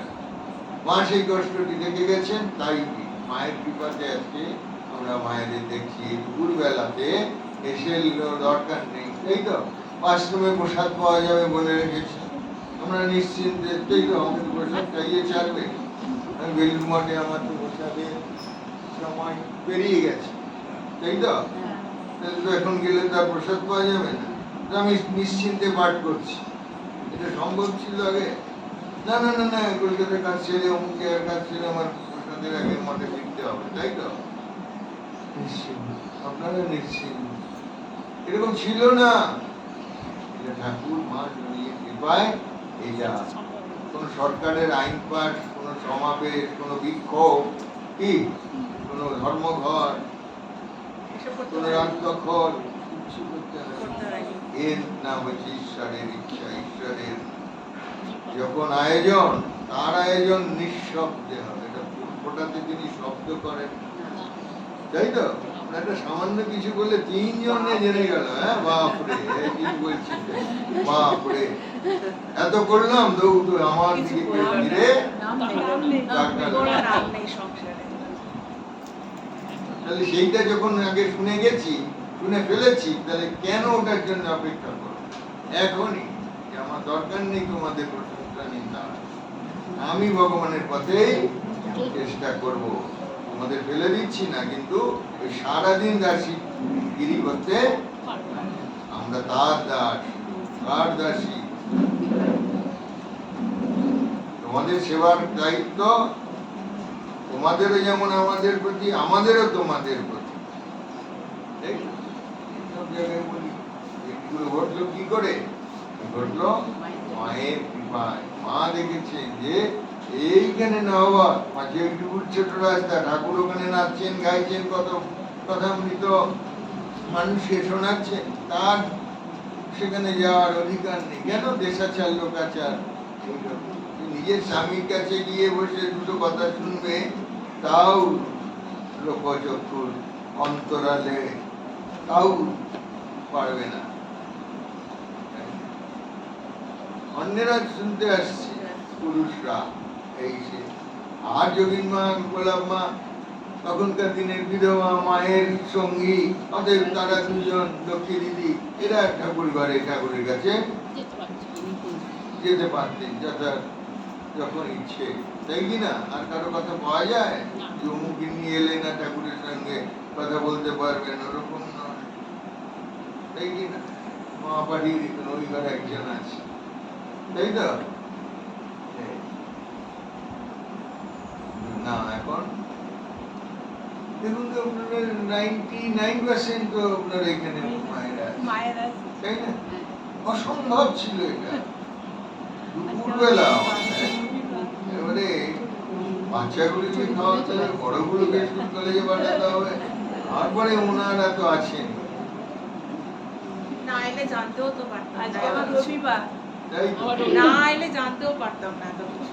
এই জন্যই তো তাদের আশা, আমরা মা সৌভাগ্যবান, সেই জন্যই তো আমরা তাদের দিকে মন দেব যে না তোমাদের সেবা তো করছি, কিন্তু আমাদেরও ছোটবেলা থেকে এখানে আসি কিন্তু গ্র্যান্ড মহারাজ সম্পর্কে এতটা জানতাম না, মানে এই জন্যই ঠাকুর জানতে পারলাম। আস্তে আস্তে তিনি যারা আগ্রহী তাদের কাছে ঠিক তিনি পৌঁছে যাবেন ধীরে ধীরে, যতটুকু আমাদের দরকার। সেই জন্যই আজকে আমি এইটাই নিয়ে এলাম যে নদীর কথা যতটুকু জানি তার থেকে কিছু বলো। সেও তো একদিনে ফুরবে না, না, না। তবু যতটুকু এই যে বললাম যে এগুলো তো কথামৃতেরই কথা, কিন্তু তার মনে ধরেছে ছোট ছোট করে একটা পাতায় লিখে রেখেছিলেন, সেইগুলি এনারা ছাপিয়ে দিয়েছে, তাই না? এটা এনারা করেনি, পরের এইখান থেকে এইগুলি সবই ওনার। এই মন সরিষার কুণ্ডলি, মনকে যেদিকে নিয়ে যাবে সেই দিকে যাবে, এগুলি খুব দরকার। সকলেই তো আমাদের কাছে প্রশ্ন করে, আমরাও প্রশ্ন করেছি, তাই না? সেইগুলো যত কথাগুলো একটু পড়বে তখন সেখানেই তো সেটাকে আলোচনা করছেন, ব্যাখ্যা করছেন, বুঝিয়ে দিচ্ছেন, দৃষ্টান্ত দিচ্ছেন। ইয়ে সুতরের মেয়েদের দেখনি, তাই তো? কোনটা? ছিঁড়ে কোটা, যে তারা ছিঁড়ে কোটে, ছিঁড়ে কোটে কিসে? ঢেকিতে, তাই তো? একজন ওই গর্তটার মধ্যে ধান ঢেলে ঢেলে দিচ্ছে, ওটা পড়ছে, যখনই হয়ে যাচ্ছে আবার সেটা থেকে তুলছে, আবার দিচ্ছে, আবার ঢেকির পাটটা পড়ছে, আবার বলছেন যে ওইটা করছে সে ছিঁড়ে করছে এদিকে, আবার সে তার সন্তানকে দুধ খাওয়াচ্ছে, তাই তো? ওকে দুধ খাওয়াচ্ছে বলে নিয়ে মায়েরা আমরা দেখেছি, আবার সেখান থেকে ধান ছিঁড়ে হয়ে গেছে ওঠাচ্ছে, আবার ধান দিচ্ছে, তাই তো? এত খদ্দের এসছে, খদ্দেরকে বিক্রি করছে, আবার হিসেবও করছে, অ্যাকাউন্ট করছে, যে এত বাকি ছিল, আজ এত নিলে, এত দিলে, তাহলে এত ব্যালেন্স বাকি রইল। বাকি ব্যাপার ছিল তখন, যে সবাই একসঙ্গে দিতে পারতো না, সব দোকানদার। তারপর শুরু হলো ধার চাইয়া লজ্জা দিবেন না, হাতে লিখে দিন। এখন ফিক্সড প্রাইস, এখন আর লিখতেও হয় না, কেউ দাম করতেই ভয় পায়। একটা বিগ বাজারে গিয়ে শপে গিয়ে, তাই তো? এত প্রেস্টিজ থাকবে না একেবারে, না, দরদাম করার সুযোগই নেই। তাইলে তুমি কত ধনী সেটা আরো বোঝা যাবে। ওই ওটা নিয়ে গিয়ে, ট্রলিটা নিয়ে, সেটা যত উঁচু হবে, ভর্তি থাকবে, তত ধনী বোঝাবে, তাই না? অপ্রয়োজনীয় জিনিস বেশি। হ্যাঁ, অপ্রয়োজনীয় জিনিস এত, ভেতরে এইটুকু বাদাম থাকে, ওটা এত ভাপা, এইটুকু ছিঁড়ে থাকে, এত বড় ভাপা। এই আপনাদের তাহলে ওরকম প্যাকেট যদি 10টা 20টাতেই তো ওইটা ভর্তি হয়ে যায়, ওরা জানে ইয়ে বেশ, ওরা ওগুলো নিয়ে নিজেদেরকে ধনী মনে করাচ্ছে, আর আমরা আসল ধনী হচ্ছি। সব জানে মহারাজ, না? সবাই বলে তাই, বলে যেখানে আমি বলি বলে মা সব জানে, বলি না সব জানি না, কিছু জানি, তাও জগতে চোখে পড়লেই তো শেখা হয়ে যাচ্ছে, তারপর বই পড়ে শিখতে হবে না। অনলাইন আছে, তারপরে ওর সবার সময় নেই, যা দেখা হচ্ছে তারপরে আর ওসবের সময় নেই। তাহলে এখানে হচ্ছে মন একলা থাকলে শুষ্ক হয়ে যায়, সেই জন্য তাকে নিয়ে থাকা, তাই তো তাকে নিয়ে থাকা।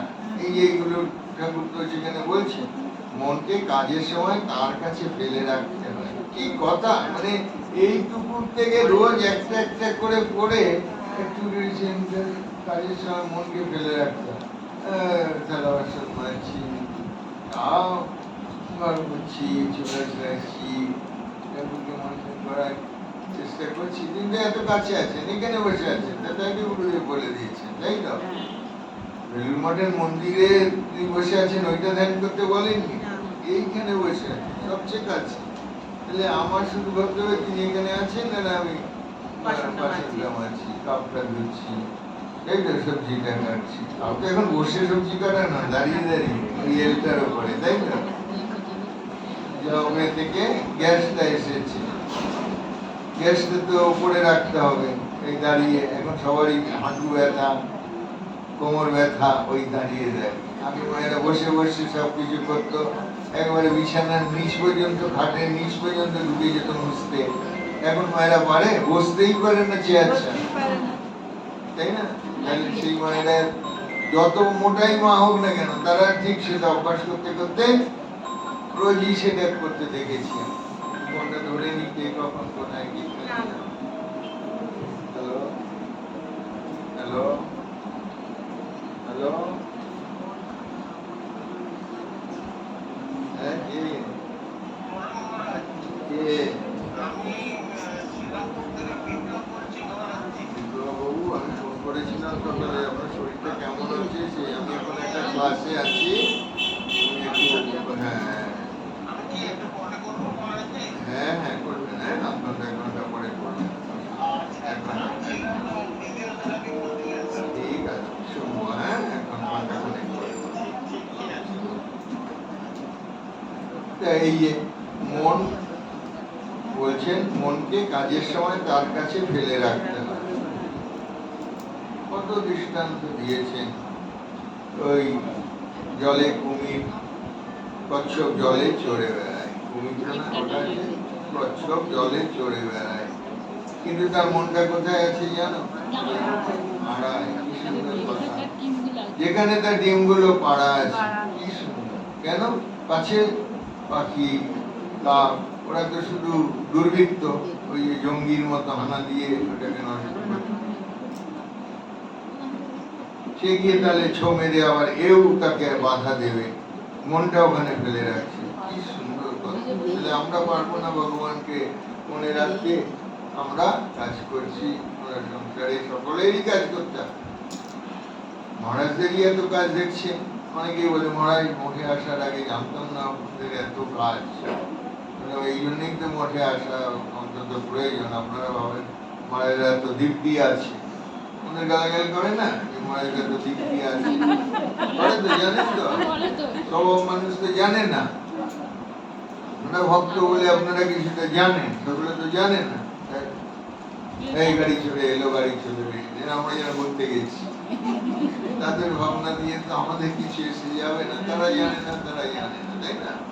কারণ অজ্ঞানতার জন্য তো আমরা দায়ী, বরং ওই অজ্ঞানতা দূর করা আমাদের কাজ। তাই জন্য তো এগুলো পাঠ করছি, যে নিজের অজ্ঞানতা যাবে, অন্যেরও সাহায্য হবে। মন একলা থাকলে শুষ্ক হয়ে যায়, সেই জন্য তাকে নিয়ে থাকে, তাকে নিয়ে থাকে। ঠাকুমা দিদিমাদের একটা গোপাল থাকতো সঙ্গে।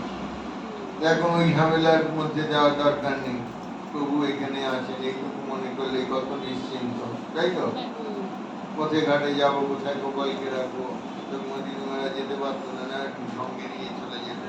তাদের যাওয়া মানে কি, একবার কোথাও পুরী ধামে যাবেন কি বৃন্দাবনে যাবেন, কেউ তো তাকে নিয়ে গেল, তা তো ঠিকই আছে। কিন্তু আমাদের মতো অফিস কাফিস সেটা ওটা দিন দিন তো এসব বেড়েছে, তাই এখন সেটা হবে না। এই জন্য কত সহজ করে দিয়েছি যে তিনি হৃদয়েই আছে। মন স্থির না হলে যোগ হয় না। এই মন যোগীর বশ, যোগী মনের বশ। মন নিজের কাছে এলে তবে সাধন ভজন হবে। যখন নিজের কাছে নেই, ঠাকুর উদাহরণ দিচ্ছেন যেন মন সর্ষের পুটলি, সব ছড়িয়ে গেছে, কতকটা গেছে আসাম, কতকটা গেছে কোচবিহার, এইরকম একটা জায়গার নাম জানা ছিল, তাই বলে আশ্চর্য। আছে কথা মধ্যে একটু একটু করে বলবে, আছে তো বাড়িতে কথা আছে, এবং একটু পড়ি, এই দুটো একসঙ্গে বলতে হবে। সবাই বলে আছে, আছে বললে শুধু হবে। হ্যাঁ, মন মুখ এক করাই সাধন। রে বাবা, এটা সাংঘাতিক। এইটুকু কথা, তাহলে কোনো গোপনীয়তা থাকবে না, মিথ্যাচার। কেন মিথ্যা বলতে যাবো?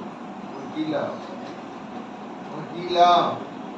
চিন্তা করতে হয়। ছেলেবেলা থেকে আমরা মিথ্যা কথা শিখেছি, সব জায়গায় আমি বলি মা বাবার বকা খাওয়ার পরে, যে এটা একটা কারণ হলো, তাই না? এই বদভ্যাসটা জীবনে প্রত্যেকেরই তাই। এমন কোনো মানুষ নেই যে অন্য কারণে মিথ্যে কথা বলা শিখেছে। মা বাবার বকা খাওয়ার ভয়ে। তা তখন মা বাবাকে বলতে হবে তুমি সত্যি কথা বলো, আমি বকবো না, কারণ আমি জানি যে ও দোষও করবে মিথ্যেও বলবে, তাহলে দুটো দোষ হলো। তার সত্য কথা বলুক, দোষ করেছে। সত্যবাদী হলে এর চেয়ে আর কোনো জীবনে হাঙ্গামার যত কারণ হচ্ছে মিথ্যাচার। এই যে দেখছেন তো এই অবস্থা। না আমার কি প্রয়োজনটা আমরা বলে দিতাম এখানে, স্কুল ছুটি হয়ে গেছে তো 4টে, এতক্ষণ কি করছে? ও শেষের ক্লাসে স্যার খুব অঙ্ক করাচ্ছে। আচ্ছা ওইটা বললার কি, মা কি আমাকে জেলে দেবে নাকি আমাকে ফাঁসি দেবে? ওটা তারা শেখানো উচিত ছিল যে তুমি সত্য বললে, দোষ করলেও আমি তোমাকে ফাঁসি দেব না, আমি তোমাকে জেলে পাঠাবো না। সত্যি কথা বলো। ভূতেশান্তি বলতেন, ভূতেশান্তি নাম শুনেছেন তো? বলতেন এরা ছেলে মেয়ের বাপ মা হয় কিন্তু ছেলে পিলে মানুষ করতে জানে না। এখন দেখছি তাই সব জায়গায় যাই যে মায়েরা বাবারা যদি ঠিক না হয় কি করে সন্তান ঠিক হবে? ছেলেদের মেয়েদের দোষ দিলে হবে না, তাদের নজর রাখার কথা ছিল। এক একজন বলে মহারাজ আপনি একটু, ওদের কাছেও বলেছি হয়তো যে আমার ছেলেটি অন্য পথে চলছে, মেয়েটি কথা শোনে না, আপনার কাছে একটু আনবো, আপনার কাছে অনেক ছেলে মেয়ে নাকি কি বলে আজকাল কাউন্সেলিং করে। আমি বললাম না, আমি তো কাউন্সেলিং করি না, দুটো কথা বলি, তা আমাদের সেটা তো কাজের মধ্যেই পড়ে। কত বয়স? কে বলে 22 বছর, কে বলে 28 বছর। আমি বললাম আমি বলি কেন, তাদের 7-8 বছর বয়স ছিল না? কবে থেকে সে অন্য পথে চলছে সেইটা কি নজর তো মা বাবাই করবে। সবচেয়ে সময় বেশি তো মা বাবার সঙ্গেই থাকে সন্তান। তা আমরা হঠাৎ 22 বছর বয়সে খেয়াল হলো যে সে অন্য পথে চলছে না, সেই দিনই খেয়াল করতে হবে। কাঁচা মন তখন ঠিক হয়ে যাবে। তাহলে আমার ঠাকুমার একটা দৃষ্টান্ত বলেছি এখানে যে আমাদের বাড়ি 51 পরিবার ছিল, বহু লোকজন, 25 জনের রান্না করতে হতো মাকে, ওই রকম বিশাল মশলা বাঁধার। তা আমাদের বড়দের যেমন একটু উঁচুতে তার থাকে জামা কাপড় মেলা, আর আমাদের ছোটদের জন্য ছিল একটু নিচে তারটা, মানে বারান্দায় দাঁড়িয়ে এইখানে আপনি গামছাটা বা আমাদের প্রত্যেকে নিজেরটা ধুতে নিয়ে ফেলতে হবে। এই যে শেখাটা কোথা থেকে আমরা শিখেছি? বাড়ি থেকে। গামছা মেলছি, ছোট গামছা মেলছি, সমান হয়নি হয়তো, পেছন থেকে ঠাকুমা বলছে বাবা ডান দিকটা একটু উঠবে, বাদিকটা একটু নামবে, করতেই ঠাকুমা বলে উঠলো লক্ষ্মী ছেলে। তাহলে ছেলেরাও লক্ষ্মী হয় এই কথাটা তো আমরা এটা স্ত্রীলিঙ্গ জানতাম, তাই তো? না, লক্ষ্মী ছেলে এখনো কানে বাজে যেন। তাহলে কোথা থেকে শিখলাম? ওনারা দেখছে, আমাকে ওয়াচ করছে, গামছাটা মেলছে, ঠিক করছে, তাই তো? তাহলে এইটুকু আমরা পারবো না? মা বাবা হয়েছি, কবে থেকে ও কথা শোনে না, কবে থেকে ও মিছে কথা বলতে শুরু করলো? না তুমি সত্যি কথা বলবো, বলো, আমি তোমায় কিছু বলবো না। এই হচ্ছে মা বাবা যেদিন বলবে সেদিন সমাজ, ওরা নির্ভয় হবে। যদি দুষ্টুমি করে, সে মিথ্যে কথা বলেও দুষ্টুমি করবে, তাই তো? আবার সত্য কথা এখানে বলছে যে আমি ওইটা করেছি, কিন্তু সেটা করতে ভয় পাবে না, তোমাকে বলতে হবে, আমি অভ্যাস করে ফেলেছি। সত্য কথা যখন অভ্যাস হয়ে যাবে তখন একটু নিজে চিন্তা করবে, যেটা তোমাকে বলতে হবে, এটা আমি কি করে হয়ে যাচ্ছে। সেটা কম বয়সে তাদের মন ধরবে কিনা, ওরা তো তখন জানে না যে আমি কোটি টাকার দুর্নীতি করছি, আমার মাকে বলতে হবে, তাই তো? যে বন্ধুর সঙ্গে একটু কথা বলছিলাম, তাই তো, প্যান্টটা ভিজিয়ে ফেলেছি, তাই তো, কাদায় খেলছিলাম তাই পড়ে গেছি, পায়ে লেগেছে, মা একটু ওষুধ টষুধ লাগিয়ে দিল বা চুন হলুদ লাগিয়ে দিল, এই তো। তো ওইটুকুর জন্য আমি যদি মিথ্যে কথা বলি, তাই তো, অমুকে আমাকে লাথি মেরেছে, অমুকে আমাকে মেরে দিয়েছে, তাহলে তার সম্পর্কে তার একটা খারাপ ধারণা হবে, অমুকের ছেলেটা আমার বাচ্চাটাকে মেরে দিয়েছে, তাই না? সে হয়তো ঝগড়াও করতে চলে যেতে পারে। না, মিথ্যে কথা বললে একটা থেকে আর একটা কত রকম ঘটতে পারে, কিন্তু সত্যি বললে ওটার থেকে আর কিছু ঘটার বোঝা যাচ্ছে। কত শান্তির কারণ এগুলো। আমরা এখনো বর্ণ পরিচয়ের প্রথম উপদেশটাই জীবনে এখনো পালন করতে পারছি না। আমি সেই জন্য বলি, কেন বিদ্যাসাগর আগে এসেছেন, কেন রামমোহন রায় আগে এসেছেন, ঠাকুরমা স্বামী পরে এসেছেন। ওনারা স্টেজটা তৈরি করে গেছেন, তারপরে ঠাকুর স্বামীজিকে বোঝার মতো মন আমাদের হবে। কিন্তু আমাদের দুর্ভাগ্য যে তাদেরটাই এখনো, তাই তো, সদা সত্য কথা বলিবে কেন, ওখানে কেন লেখাটা নেই বলে সমস্যা। ওটা শুধু উপদেশ মতো মনে হতো ছেলেবেলায়, বলতে হবে না, বলতে হবে তুমি ঝামেলায় কম পড়বে, তোমার ঝামেলা জীবনে কম হবে, ওইটা সবাই চায়। আসলে সত্যের কারণ হচ্ছে ওইটা, যে আমি ঝামেলা মুক্ত থাকতে চাই। তো শান্তি মানে কি? অশান্তির অভাব চাই, কিন্তু আমি অশান্তির মধ্যে থেকে শান্তি কি করে হবে? অশান্তির কাজ করে শান্তি হবে কি? একবার দুবার বেঁচে গেলাম, কিন্তু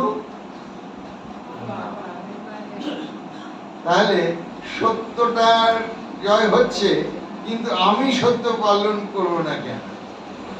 সবাই বলেন না সত্যের জয় নেই, সত্যের মিথ্যাবাদী যারা মিথ্যাচার করছে তারাই ভালো আছে। এই তো আমি বলি, কতটুকু তাদের দেখছো এই 10 বছর 20 বছর, তাই তো? এখন যারা জেলে পড়ছে তারাও তো মুখ ফুলিয়ে বলতো যে না, তাই তো, এই টাকা আমারও নয়, আবার যার বাড়িতে রেখেছে তারও নয়। আশ্চর্যের কথা, যে রেখেছে সে বলছে এ টাকা আমার নয়, যার বাড়িতে রেখেছে পাহাড় প্রমাণ নাকি ওদিকে সিবিআই নিয়ে চলে গেল, তখন কারণই ভোগে লাগলো, তাই তো? তাহলে ওসবের মধ্যে আমি কেন যাবো? ছোট হইয়া সুখে থাকো, গুপ্তধন বলে একটা গল্প ছিল রবীন্দ্রনাথের। সেখানে মৃত্যুঞ্জয়কে একজন সন্ন্যাসী বলছেন, বাবা বড় হইবার পথে লাভ নাই, ছোট হইয়া সুখে থাকো। কাউকে এখন বললে শেখাচ্ছে, তাই কি না? সুখে থাকতে চায়, কিন্তু উপায়টা জানে না। যে উপায়গুলো গ্রহণ করে সেগুলি অসুখের উপায়, অশান্তির উপায়। উপায় যা হবে সেটাই তো ফল দেবে। তবু আমের গাছ লাগালাম আর ওখানে একবারে আলফানসো ল্যাংড়া মিষ্টি আম হবে, এইটুকু জানতে হবে, এইটুকু বাচ্চাদেরকে বোঝাতে হবে, আর কিছু না। কেন? মানে তুমি ঝামেলায় পড়তে চাও, তাহলে মিথ্যে কথা বলো না। যখনই দেখবে যে মিথ্যে কথা বললে মা বাবা বকে না, ও কেন বলতে যাও? ও তো অভ্যাসই হবে না। মিথ্যে কথা তো অভ্যাসে পরিণত হয় বলেই তো আজকে সব এত দুর্নীতি, ছোট ছোট থেকে বড় বড় বড় বড়, তাই তো? না, তারপরে একবারে মা বাবা ছোট শাসক ছিল বাড়িতে, স্নেহের শাসন ছিল, তার বদলে শেষে গিয়ে সিবিআই এর শাসনে করতে হবে। বোঝা যায় কথাগুলো? এগুলো ভাবতে হয়, মনন করতে হয়। কেন সত্য কথা বলবো, কেন মিথ্যে বলবো না, কি লাভ আমার? বোঝা যাচ্ছে? মায়ের শাসনের ভয়ে না, মায়ের শাসনের বরং বকা খাওয়া ভালো, কেননা তার স্নেহের শাসন, তার ভালোবাসার শাসন। সিবিআই শাসন, বোঝা যাচ্ছে? বেল পেতে তাদের কত কোটি কোটি টাকা উকিলকে দিতে হচ্ছে। তার নাকি ভালো আছে, অনেকে বলেন না যারা অন্যায় করছে তারাই তো দিব্যি আছে। ওটাই দিব্যি নেই। 4টে মামলা চলছে, 4টের ফাইল নিয়ে উকিলকে টাকা গুনতে হচ্ছে। ডাক্তার মানে 4 বেলা 4 16টা ওষুধ খায়, এরকম লোক আমাদের জানা। হ্যাঁ, ঘুম তো হয় না, হবে কি করে ঘুম? কারণ দরজায় একটু টোকা দিলেই ভাববে ইডি এলো, সিডি এলো, নাকি পুলিশ এলো, নাকি বিরোধী দলের কেউ এটা গুলি করে দেবে বলে এলো। কত দুশ্চিন্তা। তাছাড়া একটা রিক্সাওয়ালা, তাই তো, একটা মুঠে মজুর হচ্ছে, স্বাধীন আনন্দে আছে না, গাছের নিচে সে বললো এইরকম বলবে তোমাদের, আমরা এমনি আলোচনা করছি, তোমাদের সময় হলে বলবে। আপনি একটা গান শোনাবেন? মহারাজ একটা গান একটা করবেন। রবীন্দ্রসঙ্গীত ছোট একটা গান করবেন মহারাজ।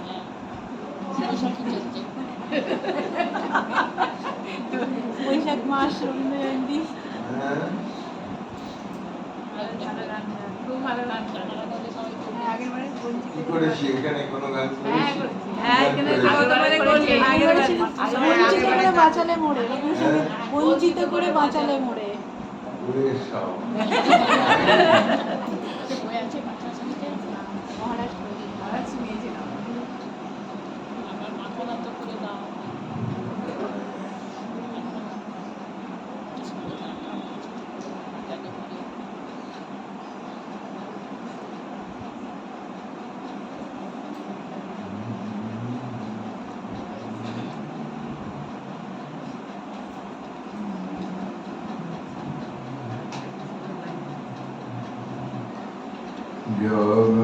জগতে আনন্দ যোগে আমার নিমন্ত্রণ। জগতে আনন্দ যোগে আমার নিমন্ত্রণ। ধন্য হল, ধন্য হল মানব জীবন। জগতে আনন্দ যোগে আমার নিমন্ত্রণ।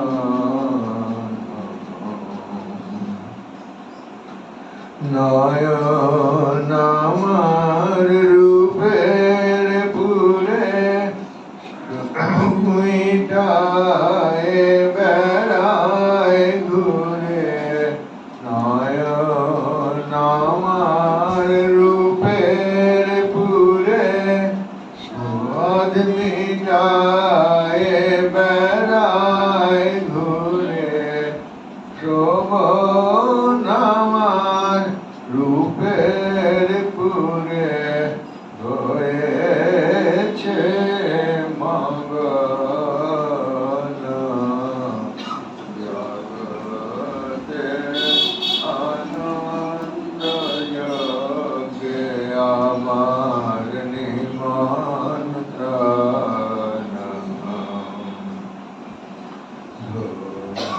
হল, ধন্য হল মানব জীবন।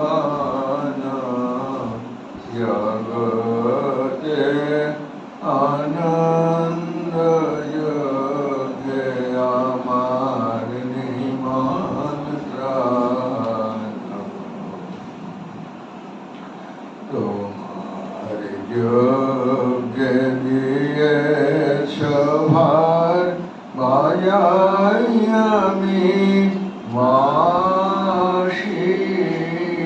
গানে গানে গেতে বেড়াই প্রাণের কান্না হাসি। যোগে দিয়েছ ভার বাজাই আমি বাঁশি। গানে গানে গেতে বেড়াই প্রাণের কান্না হাসি। এখন সময় হয়েছে কি সভায় গিয়ে তোমায় দেখি। এখন সময় হয়েছে কি সভায় গিয়ে তোমায় দেখি। জয়ধ্বনি শুনিয়ে যাব এ মোর নিবেদন।